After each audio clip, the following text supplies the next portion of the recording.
everyone, and welcome to an Eastern Conference semifinal edition of Instant Replay, where I give you my take on the most controversial calls from Montreal, Columbus. I'm Simon Borg.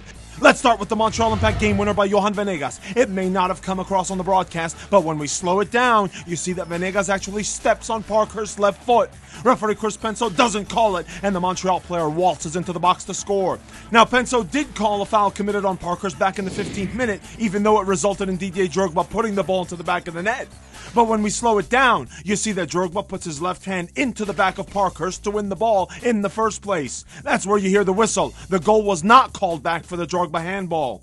And Drogba was also in the middle of one of the most questionable tackles of the night. He goes in studs up on goalkeeper Steve Clark in the 87th minute and then proceeds to grab Clark's leg. Drogba gets a yellow for unsportsmanlike conduct for the leg grab, but forget that. I thought the tackle was worthy of a straight red for endangering the safety. Other tackles that Penso had to rule on at Stade Saputo. Victor Carrera on Kai Kamara along the sideline in first half stoppage time. I think it's definitely reckless, but an argument can be made that he goes in with excessive force, deserving of a red. Penso sticks the yellow on him. Then there was this Ambrosia Yongo tackle, which also earned a yellow. It was reckless, but I don't think it was serious foul play. He slides with both his studs at 90 degrees to the ground, but he barely even reaches Federico Higuain. I think yellow is a good call by Penso. And then in second half stoppage time, there was this absolutely awful foul on Ignacio Piatti by Crew SC's Harrison Awful. It got a yellow, but I thought it endangered the safety. I'd have gone red. And to top it off, we also had 4 penalty kick appeals in this one. Number 1, Oyongo hits the deck just before halftime, but you see Crew defender Waylon Francis does stick his leg into him to trip him up. I say PK.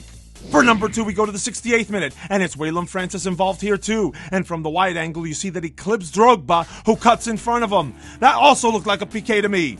Number 3 came in the 90th minute, and Penso was right there and says no penalty. From this replay, we can see that the ball does strike Will Trapp's arm, but I'm guessing the ref is ruling that Trapp didn't have time to react. Except I'd argue that he tries to make himself big by extending that arm, and by virtue, that's a penalty to me. And finally, it's second half stoppage time, and it sure looks to me like Laurent Simon is also guilty of a handball, deflecting the ball away from Kai Kamara, who implores for the penalty, but doesn't get it. That was insane! As many plays as a regular mid-season instant replay. For our editor, Abner Aceves, I'm Simon Borg. See you next time!